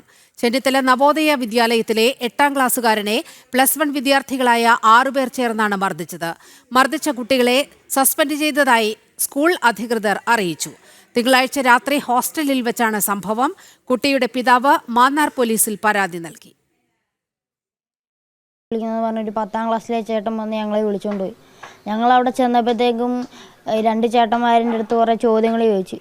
ഞാൻ ഇതിനെല്ലാം ഉത്തരം പറഞ്ഞപ്പോൾ തന്നെ ഒരു ചേട്ടൻ എൻ്റെ കർണത്ത് ശക്തിക്കടിച്ച്. ഞാനപ്പം കുറച്ച് നേരം പിന്നെ എണ്ണീറ്റ് നോക്കിയപ്പം എന്നെ വേറൊരു ബെഡിലോട്ട് കൊണ്ടുപോയിട്ട് അവിടെ കുറേ എൻ്റെ പുറത്തും വയറ്റത്തും കർണത്തൊക്കെ അടിച്ച്. തിങ്കളാഴ്ച രാത്രി 10:30 സ്കൂൾ ഹോസ്റ്റലിലാണ് സംഭവം. കട്ടച്ചിറ സ്വദേശിയായ 13 വയസ്സുകാരനാണ് സീനിയർ വിദ്യാർത്ഥികളിൽ നിന്നും മർദ്ദനമേറ്റത്. UP വിഭാഗത്തിൽ നിന്നും ഹൈസ്കൂൾ വിഭാഗത്തിൻ്റെ ഹോസ്റ്റലിലേക്ക് പുതിയതായി എത്തിയതായിരുന്നു മർദ്ദനമേറ്റ കുട്ടി. 10ാം ക്ലാസ് വിദ്യാർത്ഥിയെത്തി +1 വിദ്യാർത്ഥികളുടെ അടുത്തേക്ക് പരാതിക്കാരനായ കുട്ടിയെ കൂട്ടിക്കൊണ്ടുപോയി. തുടർന്ന് വിവിധ കാര്യങ്ങൾ തിരക്കുകയും മുഖത്തും നെഞ്ചത്തുമടക്കം മർദ്ദിക്കുകയുമായിരുന്നെന്ന് കുട്ടി പറഞ്ഞു. മുഖത്ത് അടിയേറ്റ് ബോധരഹിതനായി വീണെങ്കിലും പിറ്റേ ദിവസം മാത്രമാണ് വിവരം സ്കൂൾ അധികൃതർ രക്ഷകർത്താക്കളെ അറിയിച്ചത്. ചികിത്സ ലഭ്യമാക്കിയില്ലെന്നും കുട്ടിയുടെ പിതാവ് പറയുന്നു. അന്ന് രാത്രി തന്നെ ഇവരെ അടിച്ച് ബോധം കെടുത്തി കുഞ്ഞിനെ പൊക്കിയെടുത്താണ് ഇവർ റൂമിലോട്ട് കൊണ്ടുപോയതും. അന്നത്തെ ദിവസം ഇവർ ഹോസ്പിറ്റലിൽ കൊണ്ടുപോകാനൊന്നും ഇവരുടെ ഭാഗത്തുനിന്നും ഹോസ്പിറ്റലിൽ കൊണ്ടുപോകാനൊന്നും അവർ ചെയ്തില്ല. പിറ്റേ ദിവസം രാവിലെ ഞാൻ അവിടെ ചെന്ന് ബാക്കിയുള്ള കുട്ടികളൊക്കെ പറയുന്നുണ്ടായി, അങ്കിളെ ഇതേപോലെ തന്നെ ഞങ്ങളെ 7 പേരെ ഇവർ മൊത്തത്തിൽ ഉപദ്രവിച്ചു. അതിനകത്ത് ഏറ്റവും കൂടുതൽ ഉപദ്രവിച്ചത് ഈ മോനെയാണ്, എൻ്റെ മോനെയാണ് ഏറ്റവും കൂടുതൽ ഉപദ്രവിച്ചത്. വൈദ്യപരിശോധനകൾക്ക് ശേഷം പിതാവും കുട്ടിയും മാന്നാർ പോലീസിൽ പരാതി നൽകി. 6 വിദ്യാർത്ഥികളെ സംഭവ ദിവസം രാത്രി തന്നെ സസ്പെൻഡ് ചെയ്തതായി സ്കൂൾ അധികൃതർ കുടുംബത്തെ അറിയിച്ചു. കൂടുതൽ വിദ്യാർത്ഥികളെ റാഗിങ്ങിന് ഇരയാക്കിയിട്ടുണ്ടെന്നും മർദ്ദിച്ചിട്ടുണ്ടെന്നും രക്ഷിതാക്കൾ പറയുന്നു. ആക്രമിച്ച വിദ്യാർത്ഥികൾക്കെതിരെ പുറത്താക്കൽ ഉൾപ്പെടെയുള്ള കർശന നടപടി സ്വീകരിക്കണമെന്നും ആവശ്യമുയരുന്നുണ്ട്. സുധീഷ് ഗോപാൽ, ജനം, ആലപ്പുഴ. അഴിമതി കേസിൽ തെലങ്കാന മുൻ മുഖ്യമന്ത്രി കെ ചന്ദ്രശേഖർ റാവു PC ഘോഷ് കമ്മീഷന് മുന്നിൽ ഹാജരായി. കലേശ്വരം ജലവൈദ്യുതി പദ്ധതിയുമായി ബന്ധപ്പെട്ട അഴിമതി കേസിലാണ് ചന്ദ്രശേഖർ റാവു ഹാജരായത്. KCRനെ ചോദ്യം ചെയ്തതിനെതിരെ BRS വൻ പ്രതിഷേധമാണ് ഹൈദരാബാദിൽ സംഘടിപ്പിച്ചത്. വിവരങ്ങളുമായി ഗൗതം അനന്തനാരായണൻ ചേരുന്നുണ്ട്. ഗൗതം, 70,000 കോടിയിൽ പരം രൂപയുടെ ക്രമക്കേടാണ് ഈ പദ്ധതിയുമായി കാലേശ്വരം പദ്ധതിയുമായി ബന്ധപ്പെട്ട് ഉയർന്നത്. ഇതിലാണ് KCRനെ ചോദ്യം ചെയ്യുന്നത്. വിവരങ്ങൾ. നിലിമ, KCR ഈ തെലങ്കാനയുടെ മുഖ്യമന്ത്രിയായിരുന്ന കാലത്താണ് ഈ കലേശ്വർ ജലവൈദ്യുത പദ്ധതിയുടെ നിർമ്മാണ പ്രവർത്തനങ്ങൾ നടക്കുന്നതും പിന്നീട് അത് പൂർത്തിയാകുന്നതും. ഈ ഘട്ടത്തിൽ വ്യാപകമായ ക്രമക്കേട്, 70,000 കോടിയുടെ ക്രമക്കേട് ഈ പദ്ധതിയുമായി ബന്ധപ്പെട്ടുണ്ടായി എന്നത് വലിയ ആരോപണത്തിന് വിധേയമാക്കപ്പെട്ടൊരു സംഭവമാണ്. അത് പ്രധാനപ്പെട്ട അന്നത്തെ പ്രതിപക്ഷ പാർട്ടികൾ BJPയും അതുപോലെ തന്നെ കോൺഗ്രസും ഒക്കെ അടങ്ങുന്ന ഭാരത് രാഷ്ട്ര സമിതി ഒഴികെയുള്ള ബാക്കി എല്ലാ പാർട്ടികളും ഈ അഴിമതി ഒരു യാഥാർത്ഥ്യമാണ് എന്ന നിലപാടാണ് ഉള്ളത്. ഇതുമായി ബന്ധപ്പെട്ടാണ് ഇപ്പോൾ PC ജോഷി കമ്മീഷൻ, ഏകാംഗ കമ്മീഷനാണ് ഈ വിഷയത്തിൽ ഇപ്പോൾ അന്വേഷണം നടത്തിക്കൊണ്ടിരിക്കുന്നത്. ഇന്നിപ്പോൾ മുൻ മുഖ്യമന്ത്രി കൂടിയായ KCR ഇന്ന് ഈ കമ്മീഷന് മുമ്പിൽ ഹാജരാകുകയും ചോദ്യം ചെയ്യലിന് വിധേയമാക്കപ്പെടുകയും ചെയ്തിട്ടുണ്ട്. എന്തായാലും ഈ ചോദ്യം ചെയ്യൽ ഇപ്പോഴും പുരോഗമിക്കുകയാണ്. K ചന്ദ്രശേഖർ റാവുവിനെ ചോദ്യം ചെയ്യുന്നതിനോടനുബന്ധിച്ച് ഇന്ന് വലിയ പ്രകടനം തെലങ്കാനയുടെ തലസ്ഥാനമായ ഹൈദരാബാദിൽ ഈ BRSന്റെ പാർട്ടി ആസ്ഥാനത്ത് നിന്നും ഈ ചോദ്യം ചെയ്യുന്ന സ്ഥലത്തേക്ക് വലിയ പ്രകടനം നടന്നിരുന്നു. ഈ പ്രകടനമായി എത്തിയാണ് ഇപ്പോൾ K ചന്ദ്രശേഖർ റാവു ഈ ചോദ്യം ചെയ്യലിനോട് സഹകരിച്ചുകൊണ്ടിരിക്കുന്നത്. ശരി, ഗൗതം അനന്തനാരായണനാണ് വിവരങ്ങൾ പങ്കുവച്ചത്. അംഗം മുറുകുന്നു.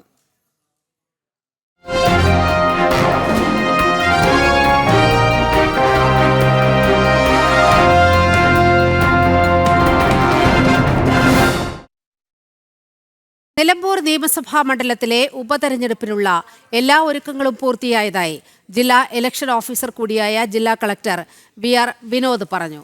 ഇത്തവണ 2,32,381 വോട്ടർമാരാണ് ആകെയുള്ളത്.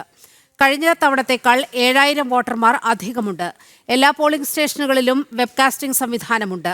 91 പേരടങ്ങുന്ന കേന്ദ്രസേനയുടെ ഒരു കമ്പനി സുരക്ഷയ്ക്കായുണ്ട്. 11 പ്രശ്നബാധിത ബൂത്തുകളാണ് ഉള്ളത്. നിലവിൽ നിലമ്പൂരിൽ മാവോയിസ്റ്റ് ഭീഷണിയില്ലെന്ന് ജില്ലാ പോലീസ് മേധാവി R വിശ്വനാഥും പറഞ്ഞു.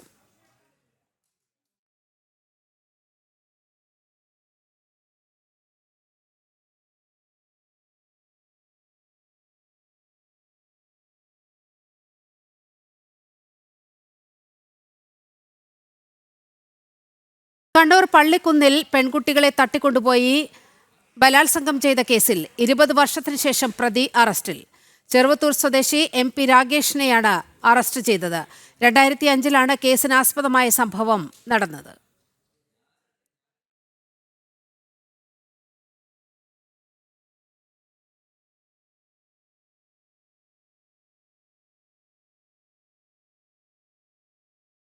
കോഴിക്കോട് ചെക്യാട് കുറുവന്തേരിയിൽ തൊഴിലുറപ്പ് തൊഴിലാളികൾക്ക് നേരെ കാട്ടുപന്നിയുടെ ആക്രമണത്തിൽ സ്ത്രീക്ക് പരിക്ക്. ദേവിയെ പന്നി ഇടിച്ച് തെറിപ്പിക്കുകയായിരുന്നു. വീഴ്ചയിൽ തലയ്ക്ക് പരിക്കേറ്റു.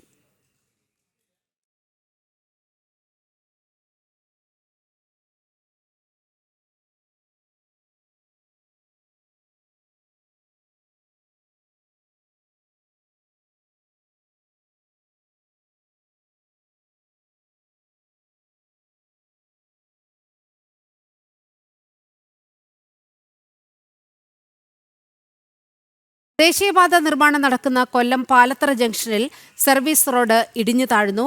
ഓടയുടെ പണി നടക്കുന്ന സർവീസ് റോഡാണ് ഇടിഞ്ഞത്. അപകടാവസ്ഥ ചൂണ്ടിക്കാണിച്ചിട്ടും കരാറുകാർ അവഗണിച്ചെന്ന് നാട്ടുകാർ ആരോപിക്കുന്നു. വിവരങ്ങളുമായി മനോജ് ചേരുന്നുണ്ട്. മനോജ്, എന്താണ് സംഭവിച്ചത്?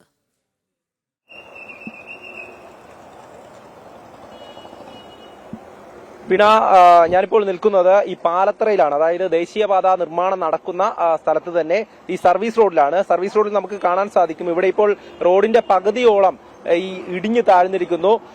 ഈ ഒരു ഓട നിർമ്മാണവുമായി ബന്ധപ്പെട്ടാണ് ഇത്തരത്തിൽ ഇടിഞ്ഞു താഴ്ന്നത്. അതായത് നാട്ടുകാരൊക്കെ ആരോപിക്കുന്നത് ഇവിടെ ഒരു സുരക്ഷാ സംവിധാനം ഒരുക്കാതെ അല്ലെങ്കിൽ ഇത് കെട്ടി അടയ്ക്കാതെ, സാധാരണയായി സർവീസ് റോഡൊക്കെ പണി നടക്കുന്ന സമയം, ഓടയുടെയൊക്കെ ഈ നിർമ്മാണം നടക്കുന്ന സമയം കൃത്യമായും ഇടിഞ്ഞു പോകാത്ത രീതിയിൽ ഒരു സംരക്ഷണം ഒരുക്കിയിട്ടാണ് മറ്റ് രീതിയിലുള്ള കാര്യങ്ങളൊക്കെ ചെയ്യുന്നത്. എന്നാൽ അതിവിടെ ഉണ്ടായില്ല. കുറച്ചു ദിവസമായി തന്നെ ഇത് കുഴിച്ചിട്ടിരിക്കുകയായിരുന്നു. പിന്നീടാണ് ഈ റോഡിന്റെ പകുതി ഭാഗവും താഴേക്ക് ഇപ്പോൾ പോയിരിക്കുന്നത്. ദൃശ്യങ്ങളിൽ തന്നെ വ്യക്തമാണ്. അപകടാവസ്ഥയിലുള്ള ഒരു രീതിയിലാണ് ഇപ്പോൾ ഈ ഒരു സർവീസ് റോഡ് ഉള്ളത്. ഇതോടുകൂടി തന്നെ റോഡ് ഭാഗികമായും പോലീസ് ഇടപെട്ട് അടച്ചിരിക്കുകയാണ്. അതോടൊപ്പം നമുക്ക് കാണാൻ സാധിക്കും ഈ ഒരു ഓടയുടെ നിർമ്മാണം, അതായത് ദേശീയപാതയുടെ നിർമ്മാണം നടക്കുന്നുണ്ട്. അതിന് സമീപത്ത് തന്നെയാണ് കരാറുകാർ ഇത് ശ്രദ്ധയോടെ ചെയ്തില്ല എന്ന് തന്നെയാണ് ഉയരുന്ന ആരോപണം. ദേശീയപാത അതോറിറ്റി അധികൃതരെ ഇക്കാര്യം അറിയിച്ചപ്പോൾ പരിശോധന നടത്തും, കൃത്യമായിട്ടുള്ള നടപടി ഉണ്ടാകുമെന്നാണ് അറിയിച്ചിട്ടുള്ളത്. എന്തായാലും ഈ റോഡിൽ ഇപ്പോൾ ഭാഗികമായി ഗതാഗതം തടസ്സപ്പെട്ടിരിക്കുന്നു. അതോടൊപ്പം തന്നെ അപകടകരമായിട്ടുള്ള ഒരവസ്ഥയിലാണ് ഈ റോഡുള്ളത്. പലയിടത്തും ഇത്തരത്തിൽ തന്നെയാണ്. ഈ ദേശീയപാത നിർമ്മാണം നടക്കുമ്പോൾ അതിൽ കരാറുകാരുടെ ഭാഗത്ത് നിന്നുണ്ടായിരുന്ന പിഴവുകൾ അത് തന്നെയാണ് കൂടുതലും ചൂണ്ടിക്കാണിക്കപ്പെടുന്നത്. കാരണം ഈ കൊല്ലം ജില്ലയിൽ ഉൾപ്പെടെ ഇത്തരത്തിൽ നിർമ്മാണ പ്രവർത്തനങ്ങൾ പുരോഗമിച്ചു വരുമ്പോൾ അതിൽ ഇങ്ങനെയുള്ള പിഴവുകൾ സംഭവിക്കുന്നു. അതിൽ കൃത്യമായിട്ടുള്ള നടപടി ദേശീയപാത അതോറിറ്റിയുടെ ഭാഗത്തു നിന്നും ഉണ്ടാകണമെന്നുള്ളതാണ് ഉയരുന്ന ആവശ്യം. എന്തായാലും നിരവധി പേരാണ് ഇവിടെ, ഓട്ടോറിക്ഷ തൊഴിലാളികളടക്കം നിരവധി പേരാണ് ഇവിടെയൊക്കെ ഉള്ളത്. നമുക്ക് എന്തായാലും പറയാം ചേട്ടാ, ഈ ഒരു അപകടകരമായിട്ടുള്ള അവസ്ഥയാണല്ലോ ഇപ്പോൾ ഉണ്ടായിട്ടുള്ളത്. അതെ. അത് ഇപ്പം നമ്മളിവിടെ എന്ന് പറഞ്ഞത് സ്കൂള് അടച്ചപ്പോൾ മുതൽ നമ്മൾ ഇതിന്റെ വീഡിയോയും കാര്യങ്ങളും ഒക്കെ എടുത്തിട്ട് കൊടുത്തോണ്ടിരിക്കുകയായിരുന്നു. ഇപ്പം എന്തെങ്കിലും സ്കൂൾ തുറക്കുന്നതിനാകുമ്പോൾ എന്തെങ്കിലും ചെയ്ത് ഇവിടെ തീരുമാനം ഉണ്ടാക്കുന്നത്. സാധാരണ ഈ ഒരു സംരക്ഷണം ഒരുക്കിയിട്ട് വേണമല്ലേ ഇത്? സംരക്ഷണം ഒന്നും ശരിയല്ല. അതിന്റെ ആ ഇടിഞ്ഞൊക്കെ നോക്ക്, അതിന്റെ അടി മൊത്തം ഇന്റർലോക്ക് കിടക്കുക. അതൊന്നും എടുത്ത് മാറ്റി അതിന്റെ മിക്സറൊന്നും താഴ്ചയിൽ ഇടാതെ തന്നെ അത് ഇട്ടിരിക്കുന്നത്. സർവീസ് റോഡ് പകുതിയോളം ഇടിഞ്ഞു പോയ സ്ഥിതി. ഇനി വലിയ വാഹനങ്ങൾ ഹെവി ലോഡ് പോവാണെങ്കിൽ വാക്കുകൂടി ഇടിഞ്ഞ് താഴെ വീഴും. ചിലപ്പോൾ പോകുന്ന വാഹനങ്ങളും താഴെ വീഴുന്ന. സ്കൂൾ ബസ്സുകളൊക്കെ ഇതുവഴി പോകുന്നല്ലേ? 8 സ്കൂളിന്റെ ബസ്, 8-9 സ്കൂളിന്റെ ബസ് മൊത്തം കുട്ടികളായിട്ട് പോകുന്നത് ഇതിലൂടെ ക്രോസ് ചെയ്യുന്നതാണ്. തീർച്ചയായും അത്തരത്തിൽ വലിയ വാഹനങ്ങൾ അടക്കം പോകുന്ന സർവീസ് റോഡാണ് ഇപ്പോൾ പകുതിയോളം ഇടിഞ്ഞു താഴ്ന്നിരിക്കുന്നത്. ഇതിൽ കൃത്യമായൊരു നടപടി ഉണ്ടാകണമെന്ന് തന്നെയാണ് നാട്ടുകാരുടെ എല്ലാവരുടെയും ആവശ്യം. കാരണം ഏറെ നാളായി തന്നെ ഇത് ചൂണ്ടിക്കാണിക്കുന്നുണ്ട്. കരാറുകാരൊക്കെ വരുമ്പോൾ ഇക്കാര്യം സൂചിപ്പിക്കുന്നത്. പക്ഷേ ശ്രദ്ധിച്ചല്ല കാര്യങ്ങൾ മുന്നോട്ട് പോയതെന്നാണ്. ഓടയുടെ പണിയല്ലേ നടക്കുന്നത്. ഓടയുടെ റോഡ് പൊളിയുകയാണ്. ദേശീയപാത നിർമ്മാണം നടക്കുന്ന കൊല്ലം പാലത്തറ ജംഗ്ഷനിൽ സർവീസ് റോഡ് ഇടിഞ്ഞു താഴ്ന്നു. അവിടെ നിന്നുള്ള വാർത്തയും ദൃശ്യങ്ങളുമാണ് മനോജ് പങ്കുവച്ചത്. ഈ വാർത്താ ബുള്ളറ്റിൻ പൂർണ്ണമാകുകയാണ്. നമസ്തേ.